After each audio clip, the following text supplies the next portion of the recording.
That's not what the scripture says. Okay? If you read that scripture, how many of you are with me tonight? Yeah. Okay? All right. Like I said, we are examining the different, if you like, misconceptions, the different manipulations of the doctrines of men, especially as it has to do with money in the kingdom of God. Amen. And one of the things that people usually say, okay, is that the wealth of the ungodly is stored for the righteous. Okay? Now, this is not a foundation class. I really want to emphasize that. Okay? But we want to examine that. What does he actually say? What does the Bible say about money? What does Jesus teach about money? Okay? The idea of somebody coming and saying that you have to give money in order to get your miracle. No. Is that biblical? Is that of God? No. Okay? The idea that somebody is saying to you, you have to send me a monthly contribution so that I keep praying for you. Okay? Is that godly? Is that of God? No. That's actually not of God. You know why? Because every child of God has access to the Father already. Yes. What that means is that you don't need to give anybody any monthly contribution just so that you can get on the prayer list so that they keep praying for you. It just doesn't make sense. Because the same God that they have access to, you also have access to.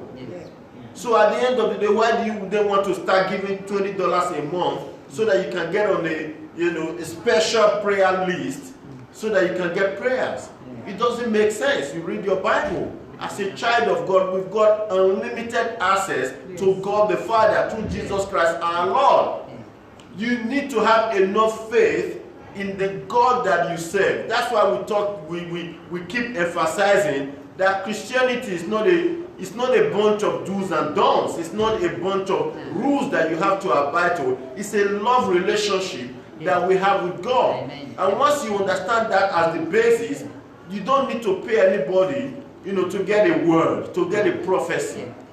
You don't need to. You just got to have a good foundation. You just go straight to the source. So why would you have something straight in your pocket? Okay? Have any of you, has it ever happened to you? You got your keys, your car keys is in your pocket. Yeah? But you're looking for it everywhere. And you're frantic and you're going up and down. You're thinking, where is the car key? I left it here 5 minutes ago. And you're screaming and yelling at everybody at home. Yeah. But the car keys is in your pocket. Yeah, has it ever happened to any of you? Yeah, it's happened to me. And you think, where did I put it?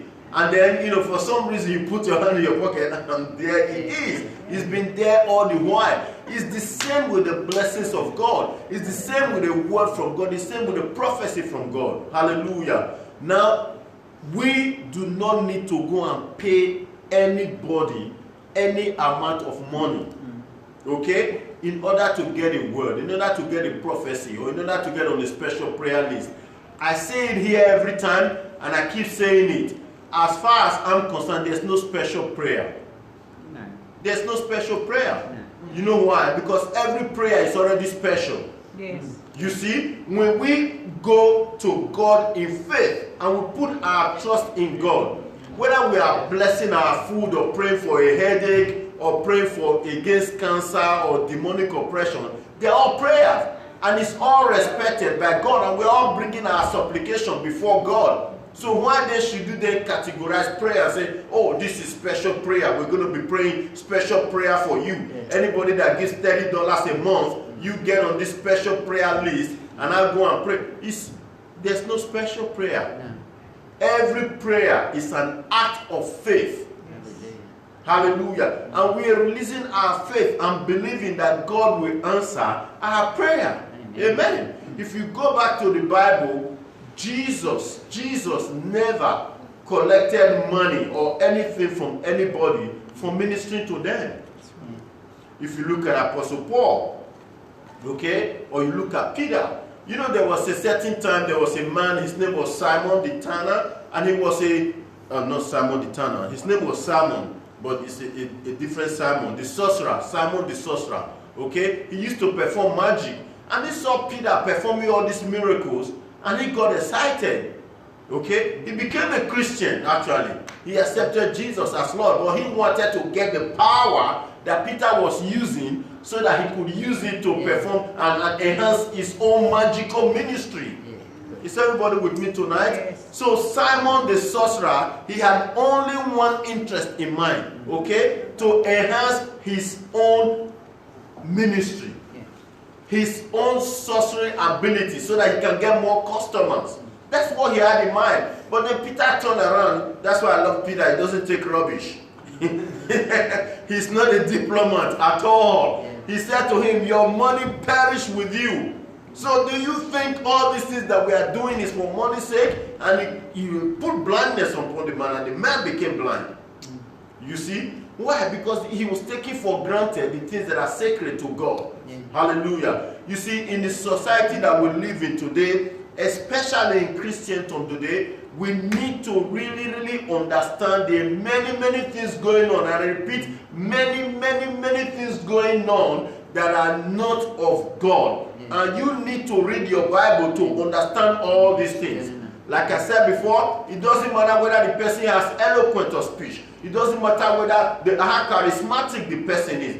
Even if they speak and fire is flying out of their mouth, you still need to check their words against the word of God. And you still need to check their living against the standard of God. Amen. You've got to understand that we as Christians, we've been called outside of the world. And that's what I really want to emphasize. Amen. We've been called outside of the world.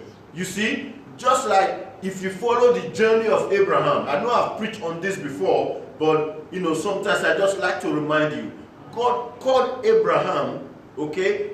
Now you've got to understand, at that time, he came from an idolatrous background. His father was an idol seller.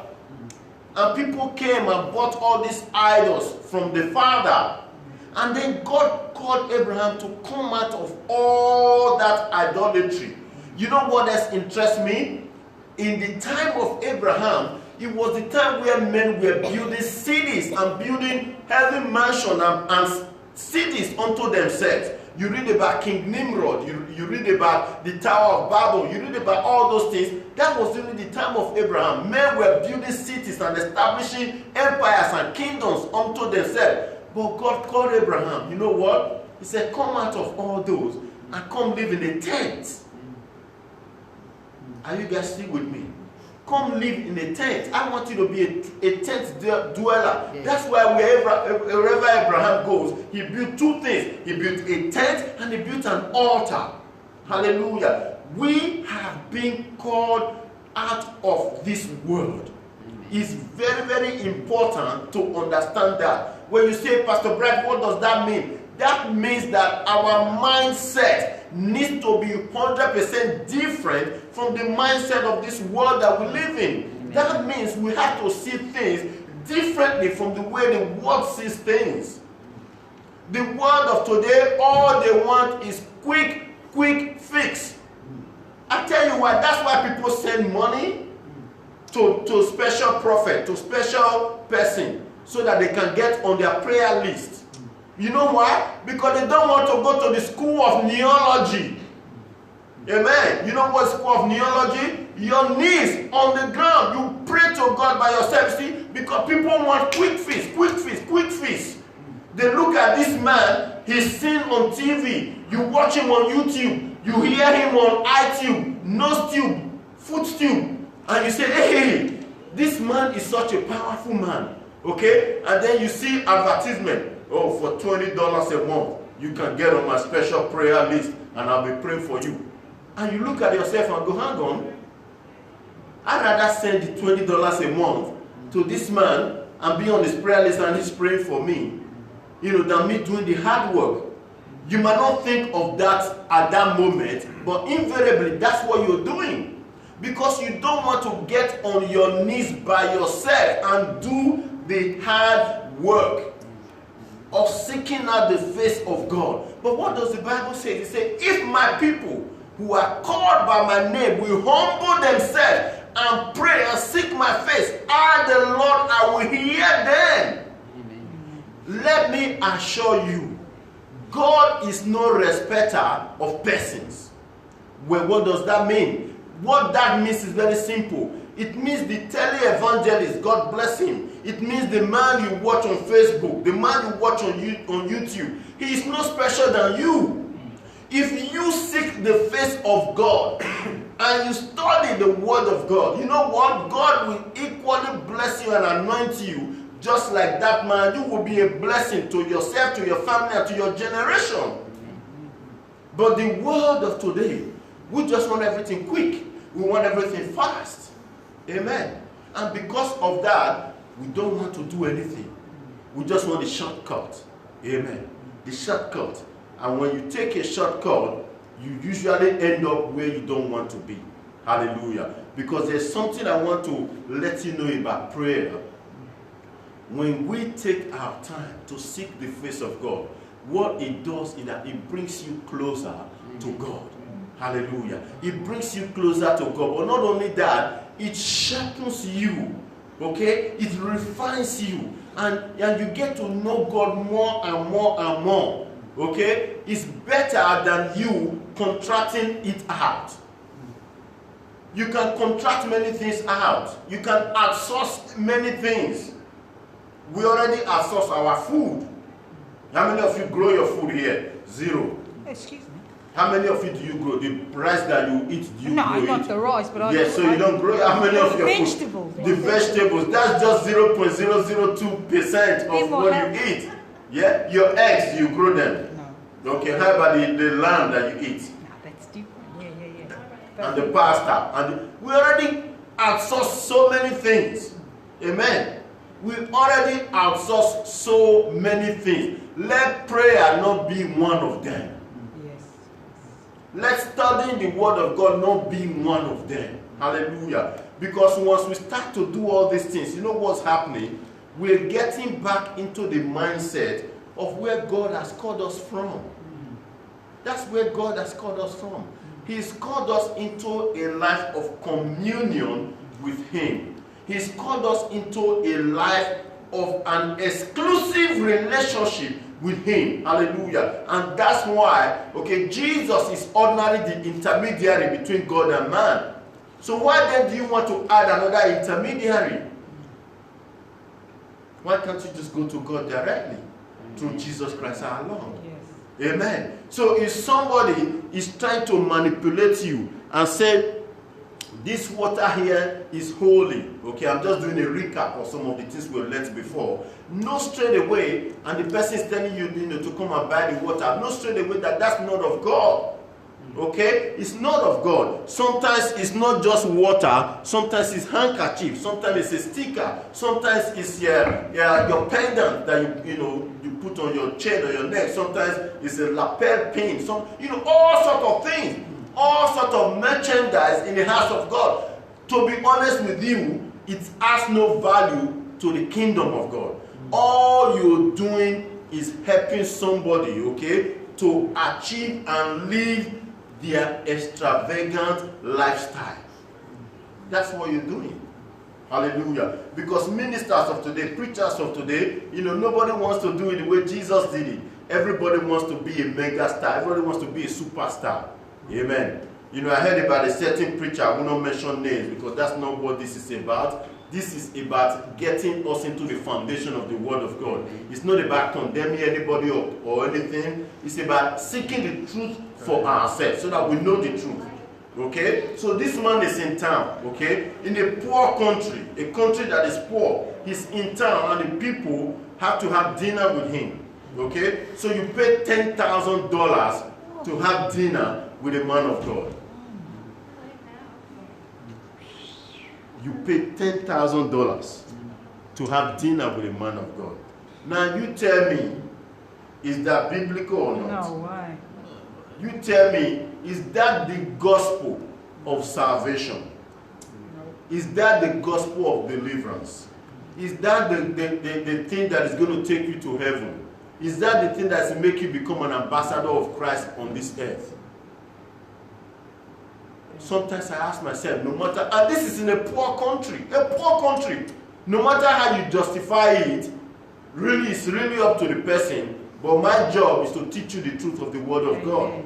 And you'll be able to discern between what is good and between what is evil. Think about it.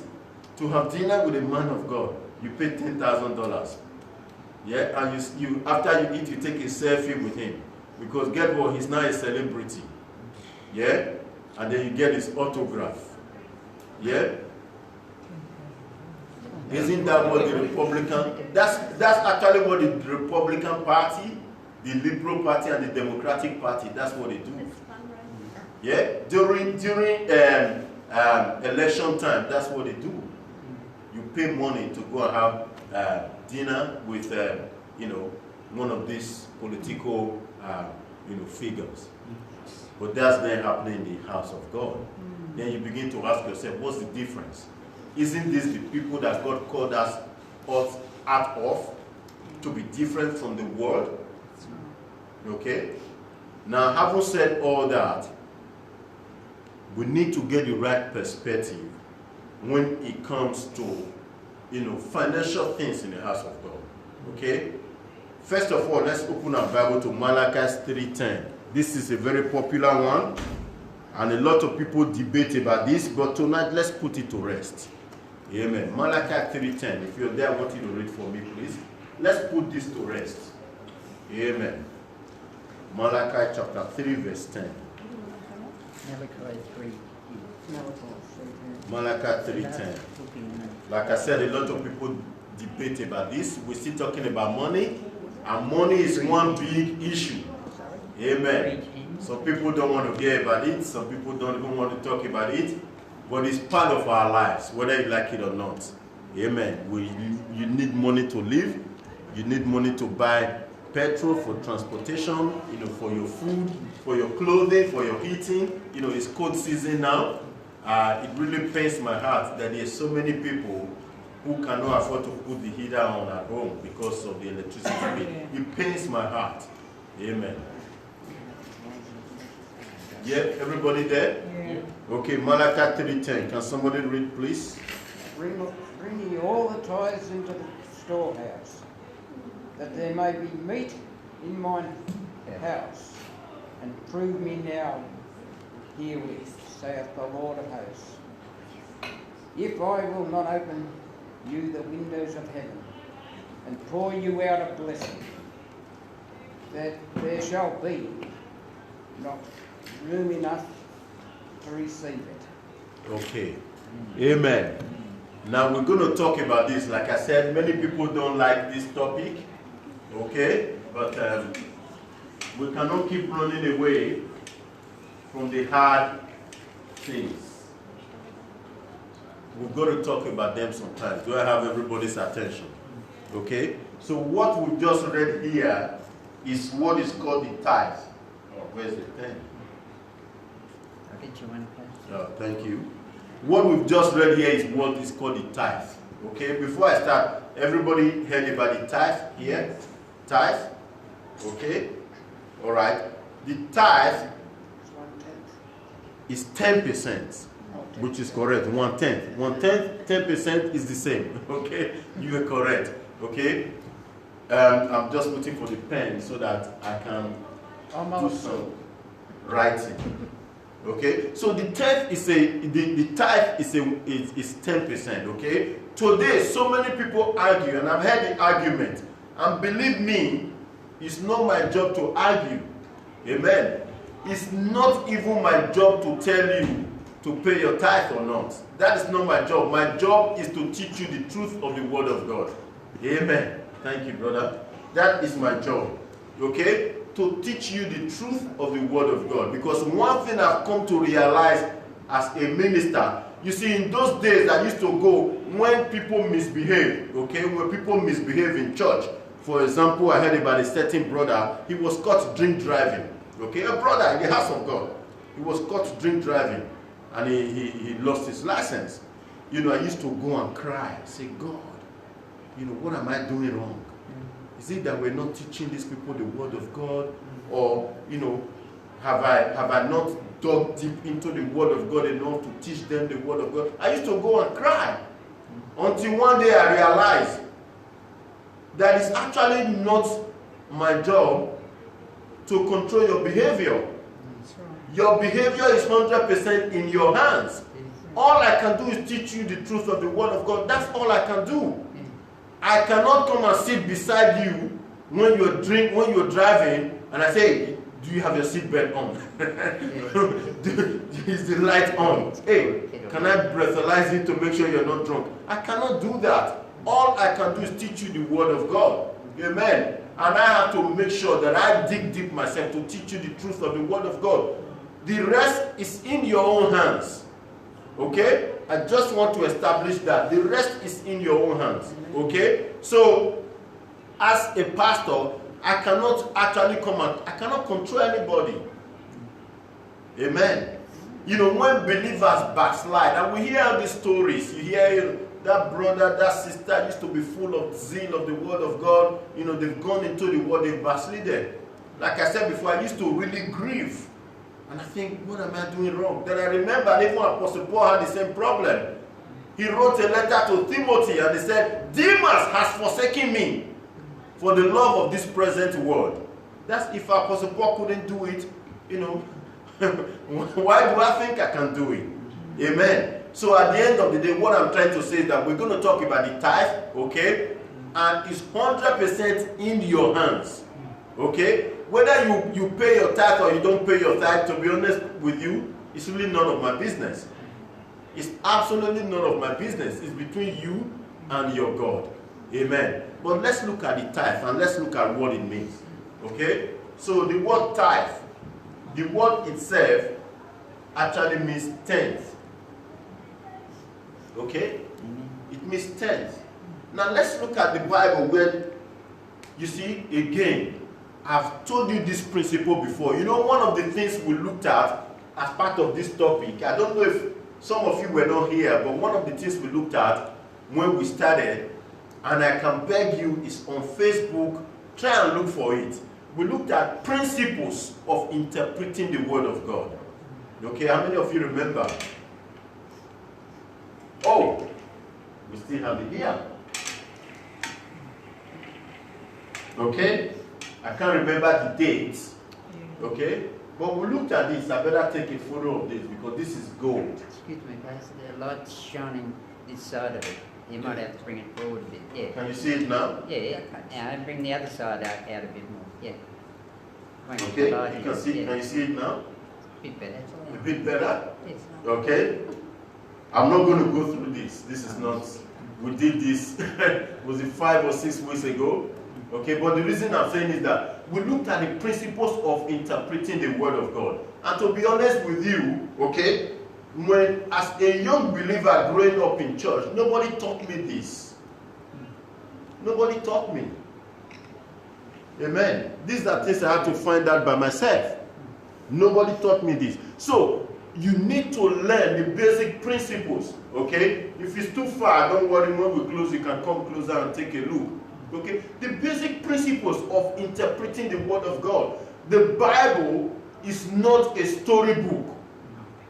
Okay, everybody. The Bible is not a storybook, and I've told you here before. There are many types of books. Even within the Bible, there are also different types of books. Amen. Some books in the Bible, if you look at Genesis, okay, if you look at Exodus, if you look at Numbers, Deuteronomy, they are historical books. They are actually talking about the history of the people of Israel. But if you look like a book like the Songs of Solomon, it's a poem. A different book is a different kind of book inside the book. It's a poem. So what does that mean? You have to bear in mind that the book of Songs of Solomon is a poem, okay, before you start interpreting it.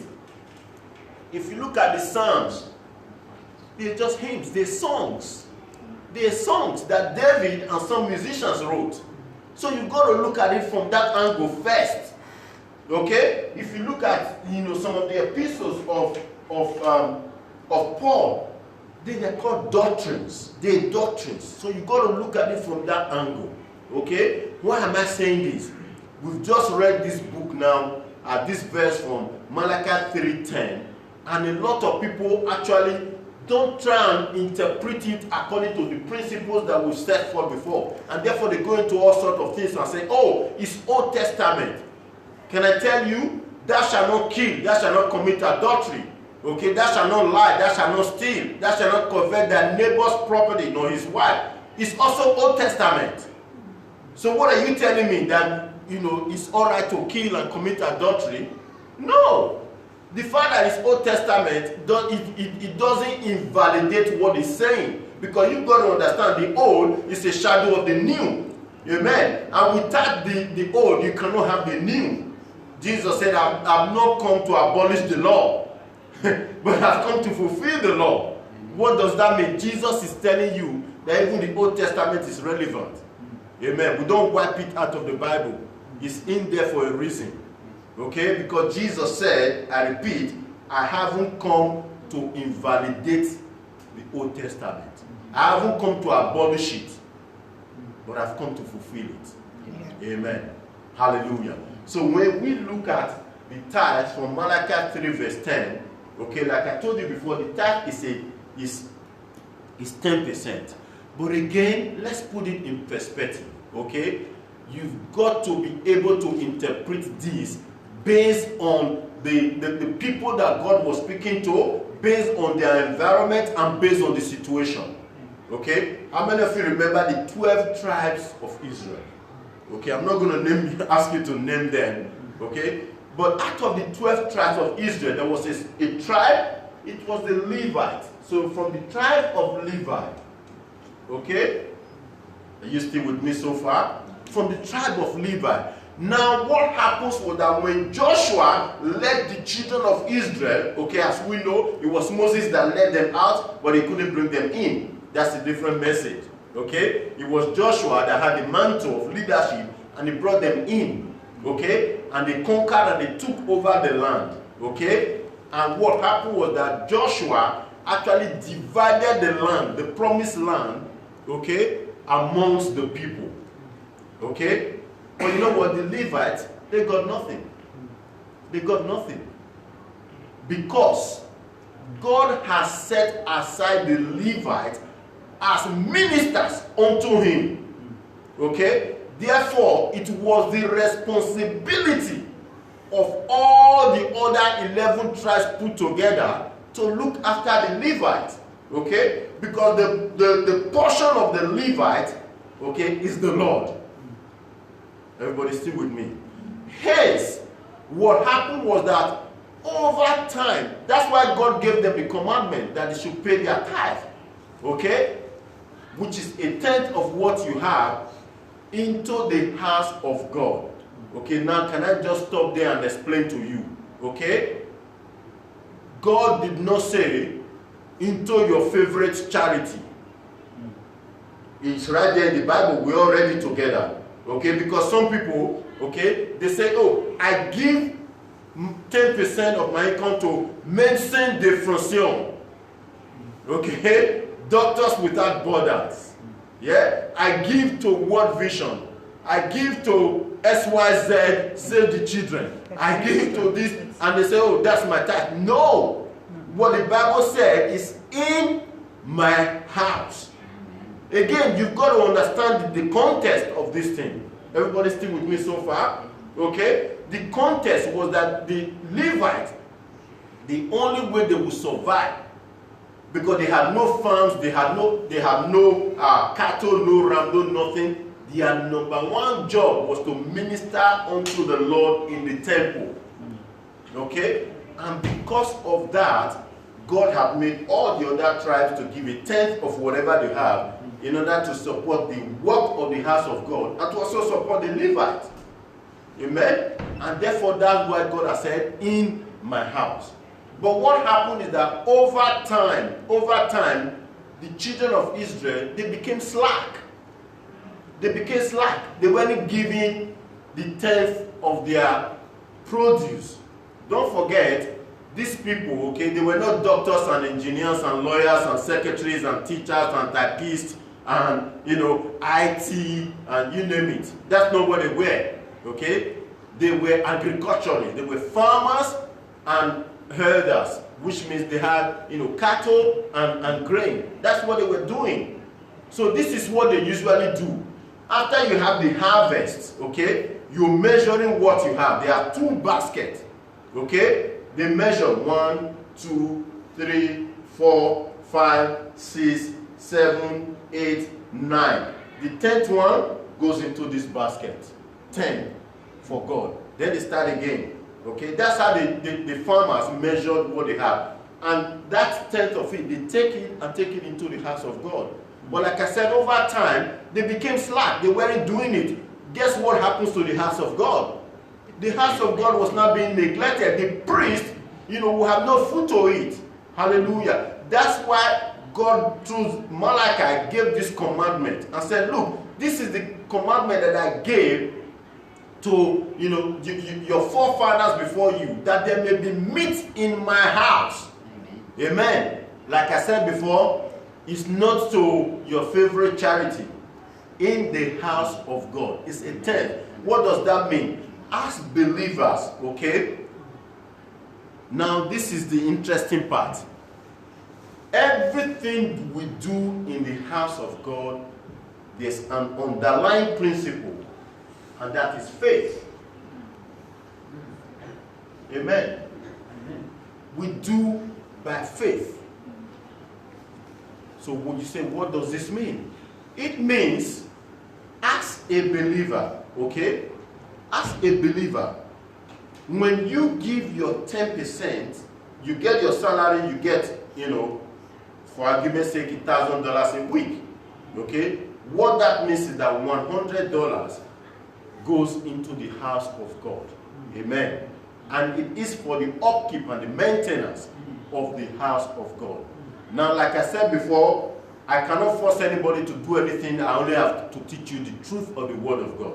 But what I've come to discover is this. Okay? You ready?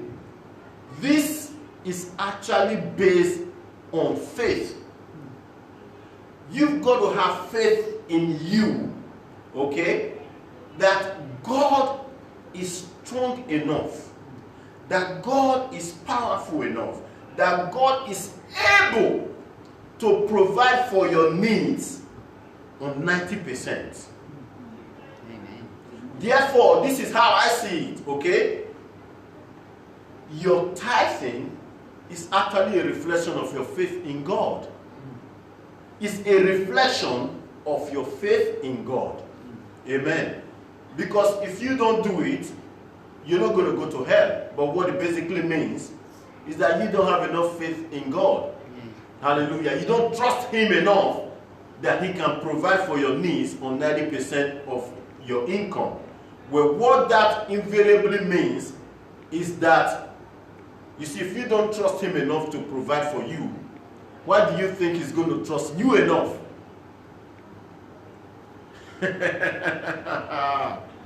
Amen. Why do you think He's going to trust you enough to give you His power and His blessings? You see, many times people go, oh, God doesn't use me. God doesn't use me. That's because He doesn't trust you. Amen. Guess who started it? You started it. You don't trust Him enough that He's going to be able to provide for your needs, living on 90% of your means. How is He going to trust you and give you His power so that you lay hands on the sick and the sick recover? If you do it and the sick recover, guess what? Because you got long throat, because you're greedy, you're going to start charging. Amen. Because you're not satisfied with 90% of your income anyway. Yeah?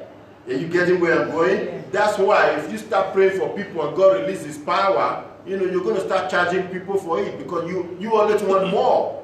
Amen. That's what it means. It means you want more. You want all for yourself. You just want to keep everything. Now you've got to understand with me, at the beginning I told you that our work with God is a relationship. Amen. The number one principle about relationship and about love is giving. Amen. You cannot, in fact, you cannot divorce giving from a relationship, from love. Amen. If you are a woman here, one of the ways, especially when your husband was courting you, one of the ways that you know whether this man truly loves you or not is his pocket. Come on, ladies. Yeah? You're going out with a man. Okay? You go to a restaurant. Okay? And after you eat, he says to the waiter, oh, it was $100. I pay 50, you pay 50. What are you going to think about that man? You say, okay, maybe he made a mistake. Another one. Okay, maybe he made a mistake, okay? Second date, you go out and you buy 2 ice cream. How much is it? Oh, $5 each. He brings $5, he pays for himself. And he walks away, and he expects you to pay for your own. You're going to sit down and think, hang on, I don't think this is going to work. Amen. Why? Because the guy is selfish. He only thinks about himself. Amen. Because one of the things about love is giving. Amen. Hallelujah. Even the Bible makes it so clear, okay? The most popular verse in the Bible, which we all quote every time, it says, for God so loved the world that he gave. For God so loved the world that he gave. So, for me, this is how I interpret it, okay? The tithe, like I said, nobody's asking you to do anything. I'm just teaching you the word of God. It's 100% in your hands, whether you do it or not. My job is to teach you the truth, okay? Therefore, when it comes to tithing, number one, it's a measure of your faith. And believe me, I've been there many, many times. Sometimes your faith level can be so low. You look at your needs and you look at your income. Okay, your needs is like this, your income is like this. Amen. And you take your eyes off the greatest provider of all. Hallelujah. The Jehovah Jireh. And you begin to look at your needs and you go, wow, the list is so long. School fees, new clothes, new shoes, electricity, gas, water. The list is so long. Amen. But here's my income, it's so short. It doesn't tally up. At that point, what happens is that most times, and this happens to anybody, there's no Superman here, okay? You remove your eyes from your provider and you begin to look at how long the list is. Amen. And you say, oh, you know what? I don't have enough to give. God understands. For me, it's okay. But what happens is that you have just basically told God that I don't trust you enough, okay, that you're going to be able to meet these my needs. Therefore, I'm going to face it by myself. I'm not even going to call you in. I'm going to face this whole thing by myself. Amen. It means you don't trust him enough. Amen. But secondly, apart from a measure of your faith, it's also a measure of your love. It's also a measure of your love. Hallelujah. The reason why we give for the work of the house of God is because we love God. Amen. I don't know about you, but this is essentially my life. It is our life. Amen. So it's not, we don't just say it with our mouth that we love God. We don't just, come to church on Bible study and, Sundays and Fridays and all that. It's our life. It's our love. This is the thing that I love. Some people, they're motoring enthusiasts. We used to have a man in our church. On Sundays, they have motor shows.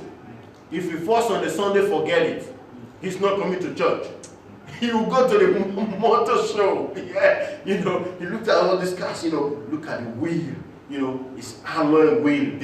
For me, I don't even know the difference between alloy wheel and normal wheel. It's just a wheel. Amen. He knows all the different parts. That's what he loves. And guess what? It didn't take long. He just stopped coming to church. Because the shows are always on the Sunday. That's right. Amen. He just showed that that's what he loves. That's where his heart is. When Jesus said, where your treasure is, there your heart will be also. Amen. So if your heart and your love and your treasure is in the kingdom of God and is in the house of God, guess what? That's where your finances will go as well. Amen. Some people love art. Sometimes you see what looks like scribble. And you see they start calling money on it. Wow, you think, wow, Is it telephone number they're calling or is this real money? Yeah. Okay, but it's real money. You know, all these things, but that's where their heart is, and that's where they put their investment. Amen. For us, our heart, our love, our life is in the hands of God. Amen. And therefore, that's where our investment goes. That's where our life goes. Hallelujah. I want to see the kingdom of God prosper. I want to see the gospel preached to every corners of the earth. Hallelujah. This same teaching that I'm teaching you tonight, I want every believer on this planet to hear this teaching and know. Hallelujah. That's where my heart is. Amen. Therefore, when it comes to giving and tithing, I've told you, faith, trust, and love. That's what it is. It's not about Old Testament. It's not about New Testament. It just means, do you trust God enough to be able to say, oh God, you keep 10, I keep 90. Because I know that you're going to be able to bless me and take care of these other needs anyway.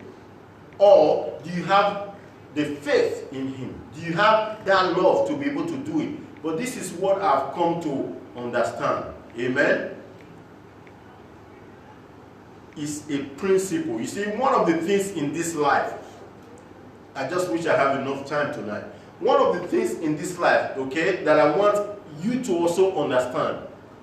Everything, I mean, every single thing in this life works by principles. Principles. That's what God, everything we do in this life. What do you mean by that? Okay? The electricity that you enjoy now, there's a principle in physics that actually makes it happen. You see, energy has to flow into, the light bulb. And when that energy is not there, there's darkness everywhere. But when that energy flows into that light bulb, it goes in. There's a lot of things that I don't even know myself. But it goes in and the filament expands and it gives out light. Amen. It's a principle. Okay? Thomas Edison. Okay, he understood this principle. That's how he was able to invent the light bulb. Okay, many of us will just hop into our cars and we jump in, just kick it, and the car starts and you just drive off. Take a minute or two to think about it. Take a minute or two to think about it. Okay, when you jump into your car and you go on the ignition, you just turn and it turns on. You actually don't realize, but that itself is a miracle. It is a miracle. There are about 30,000 different things that have to work in harmony for your car to just be able to move. But when the car doesn't start in the morning, you kick the car, say, stupid car. It's not working. It's not moving. It's not. But you don't realize that there are many things that have to work together in harmony. The petrol has to be there. The battery has to be charged enough. There has to be oil. The tire has to have some pressure. All of this work together just to make the car work. Okay? It's the principle of thermodynamics. That's what is happening. Amen. In our social life, in the community, there's a principle that also makes community work in harmony. When you're driving down the road, okay, nobody has to tell you, when that light turns red, you have no option but to stop. Because if you don't stop, you could be on your way, fast forward, fast track to heaven. Yes. Yeah, fast forward to heaven. Because there's a common rule in the society. It governs society. We put that light in place, and it says that if it's red, if you're coming, you have to stop. So that when the other guy sees that his own is not green, he has to pass. He has to go. Nobody has to stand there to try and enforce anything. Except sometimes the camera is there to catch you. Okay? But most times there are no camera, but we just obey all these laws. It's the principle by which that makes our society to work in harmony. Amen. I can go on and on and on. It's the principles. Those are what makes life work. Principles. And you go to any place in this world where there's no order, where there's no law, where there's chaos, the first thing you will realize, oh, these people have no principles. They have no principles. That's why their country is the way it is. And believe me, I've been many places, and you can test straight away. You know, somebody is driving, and it's meant to be one lane. Okay, one lane, which means if you're coming, no matter how in hurry you are, you stay behind the guy in front. You stay behind him, one lane. But you see these people driving, and before long they form 3 lanes on a 1-lane road. And then the car is coming from the other side, and you think, oh my God, we're finished. And you start to pray, okay? And then somehow they manage to maneuver. You think, wow. But that's because they don't have principles. They don't have principles. And they don't follow the principles. That's why their country is like that. Anywhere there is law, there is order, there is cleanness, everything. Principles are in place. Amen. Why is it that every household in Australia has at least 2 bins? One for recycle, one for your waste. If you're too smart tomorrow, abolish all that and see how the street will be like. There'll be dirt and everywhere. Because you can't keep that rubbish in your house. It has to go somewhere, then you go on the street. That's why you pay your council rate, okay? And the council will charge you for the bin and the waste collection. Why? Principles, to keep everything in order. Amen. There's another principle in this world. When you jump up, there's an invisible man. He's very powerful. His name is Mr. Gravity. Okay, you jump up, Mr. Gravity will pull you down. Okay? No matter how strong you are, Mr. Gravity will come and say, it's not in the realm of men to fly. Come down, baby. Okay? And you come down. Okay? But there's also a principle in this world. It's called the law of sowing and reaping.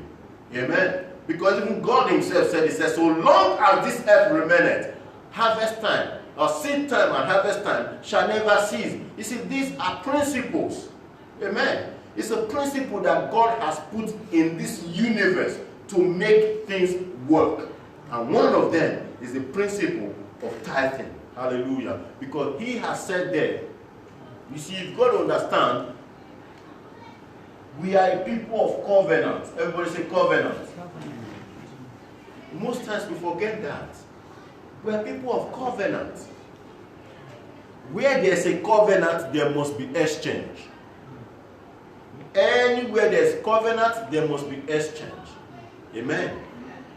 And that covenant is renewed from time to time as well. There has to be trust. Okay? We are in a covenant relationship with God. Hallelujah. That's why when we obey his word, he said it, you bring it into my house. Okay, that's a command to you. And then he's giving you a challenge. And see if I will not do my own part of the bargain. I don't know about you, but most of the things in scripture, I tell you, most of them, I like to actually prove it. I like to prove it. And if there's any principle, you know how David, Saul gave him his armor. Okay, when he was going to fight Goliath. He wore the armor and he took the spear. And he says, Saul, sorry, I cannot wear this because I have not proved it. I have not proved it. What did he do? He went to the slingshot. Because that slingshot has been proven.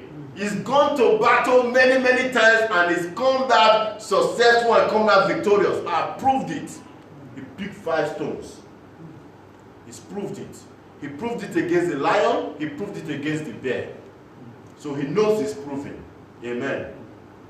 And that's actually what God is saying. He said, prove me. Prove me. Prove me. And see if I will not keep my end of the bargain. Amen.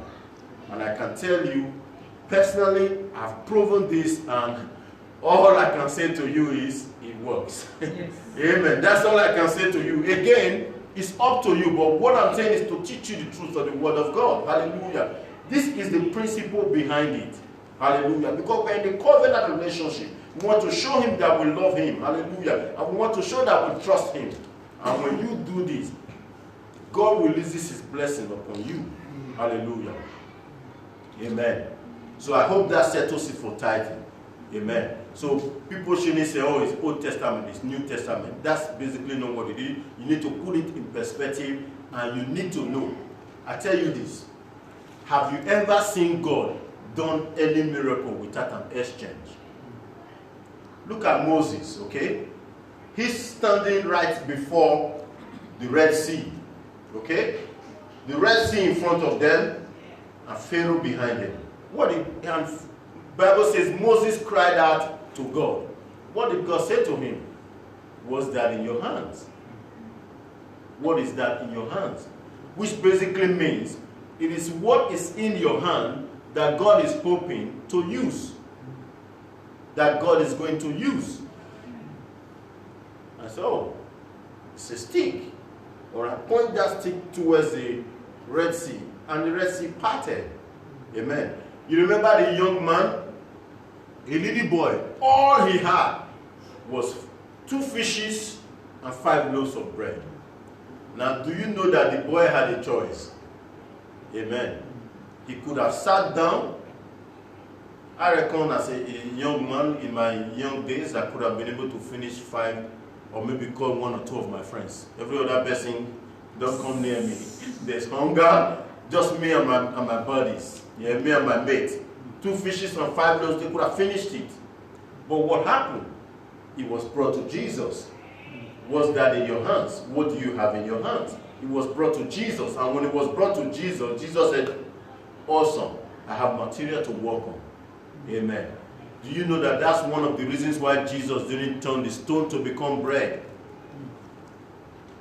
It's not food material. It contravenes the principle of the Word of God. You with me tonight? So he took the bread and he blessed it and he multiplied. Amen. He did this. You know what the funny thing is? When the mountainside, he didn't start commanding all the rocks in the mountain to become bread. No. It contravenes the principle of the Word of God. Then it will be magic.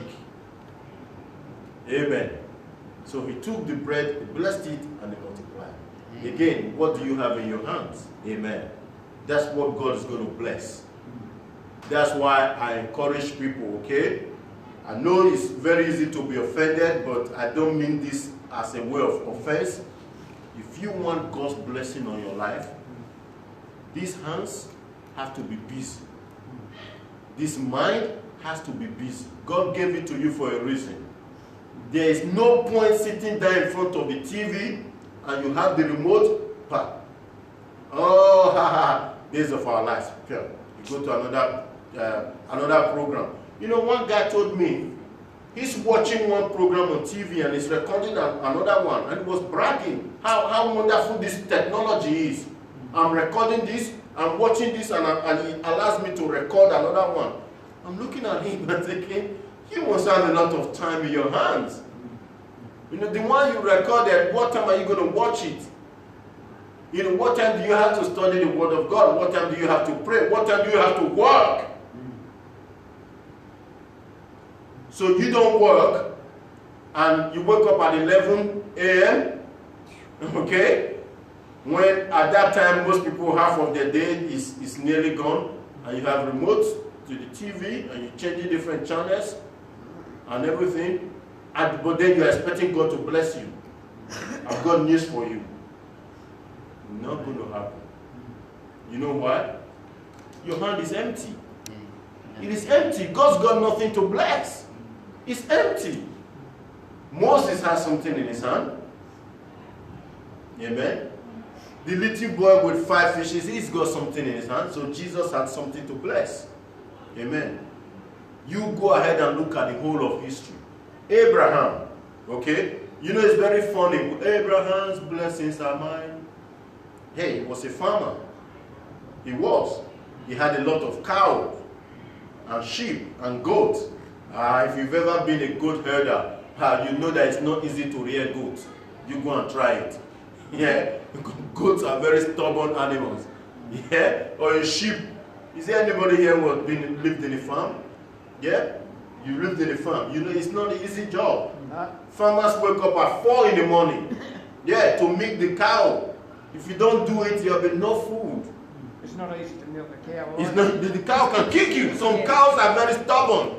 You try to milk the cow, it will kick you. Yeah, it will kick you. Okay? So before you say Abraham's blessings are mine, remember the man was a hard-working man. Amen. He was hard-working.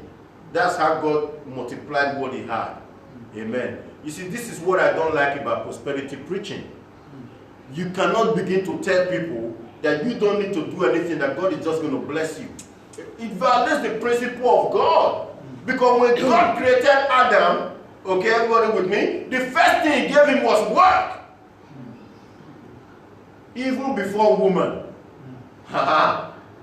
Before woman, he gave him work. He said, Adam, this garden, you're going to till it, you're going to dress it, you dominate it, and replenish it. Work. But then, you see your prosperity preacher on TV telling you all you need to do is just bring $10 donation. And I'm going to pray and God is going to multiply everything you have. That violates the principle of God. And for me, that's falsehood. The amount of energy and effort and all the money, that the church as a whole has been paying to all these, TV channel, radio channel, all these channels, if we've directed it to teach the children of God the truth about wealth, the church will be different today. Believe me, work. Work. I go to work. Amen. Yeah, for those of you who don't know me, hey, this is not my full-time job. Actually, this is my full-time job. I have 2 full-time jobs. Amen. Pastoring and working. Amen. I work very hard. Hallelujah. Sometimes I come home from work, my head is this big. It's full of problems I'm trying to solve. Amen. Work. That's how God brings prosperity. I mean, look at the whole of history. Look at it. It's work. That's how God blesses you. He's giving you a mind that can imagine. You imagine something and invent and create.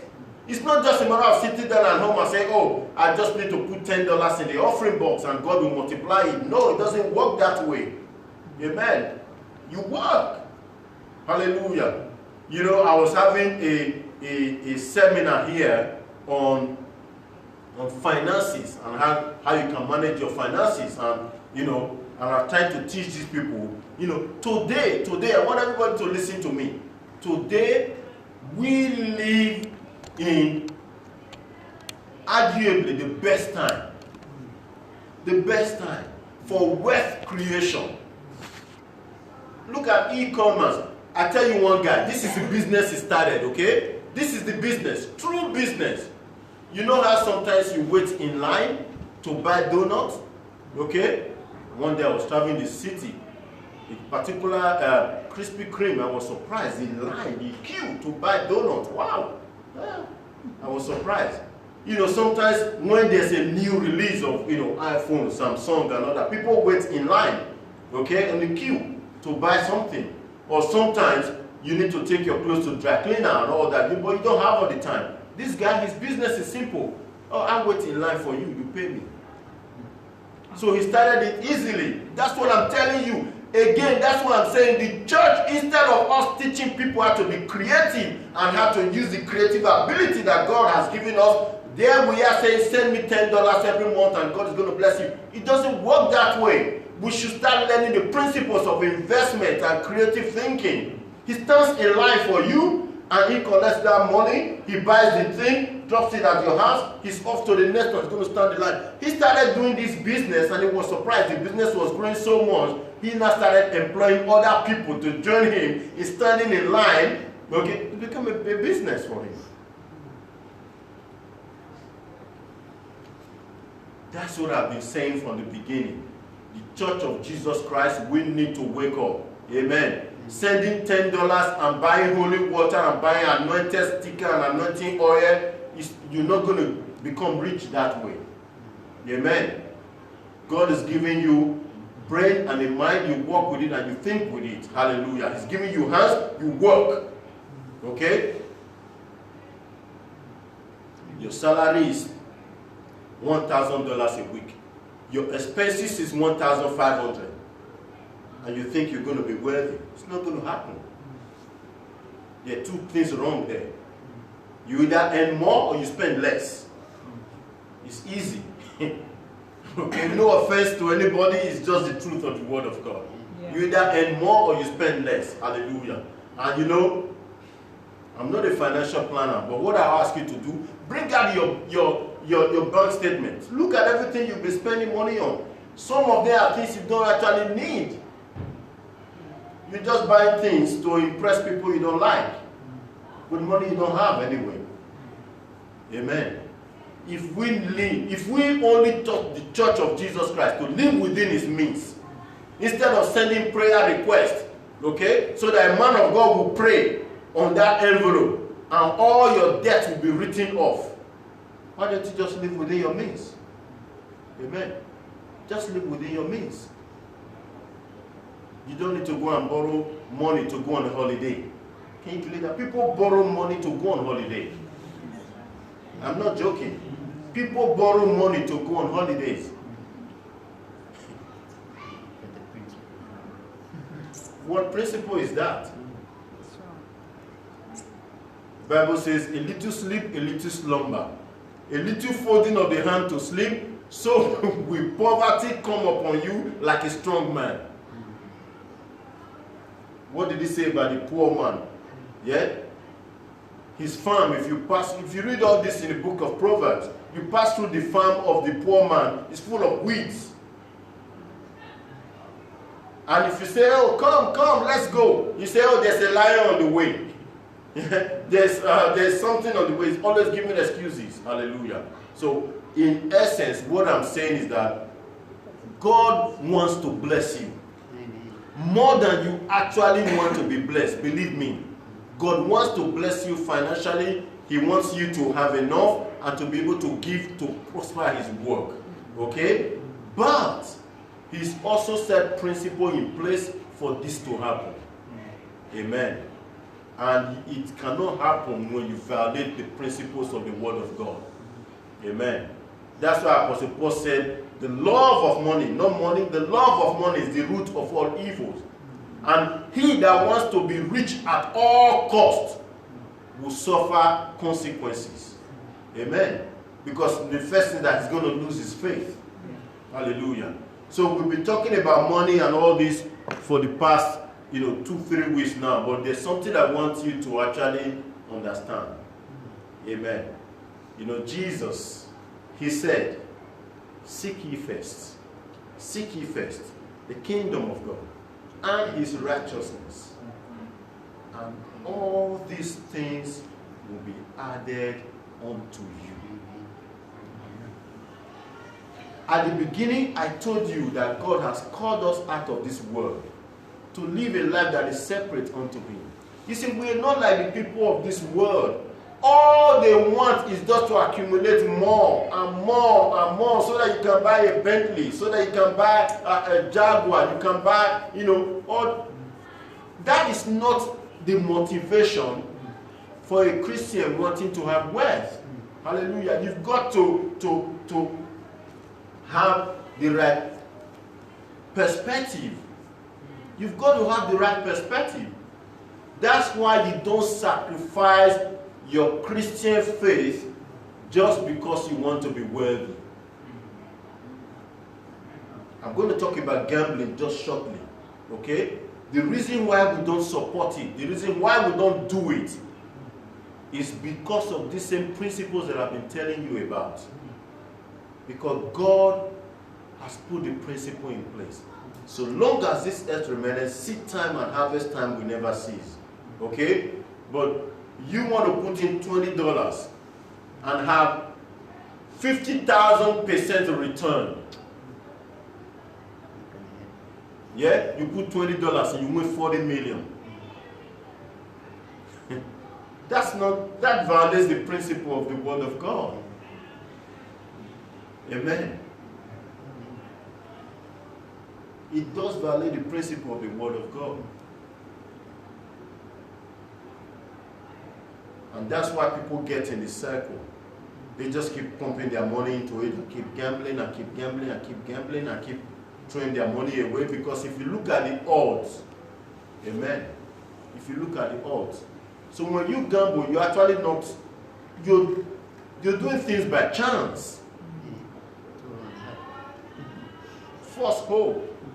One in 6 million chances, or one in, ridiculous odds.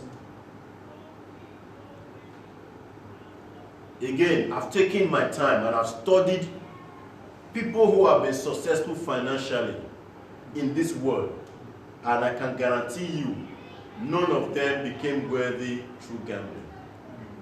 None of them. They became wealthy by building businesses. Amen. By building businesses and passing those businesses on to their children and the children's children and inheritance and all that. That's how they became wealthy. It's not by gambling.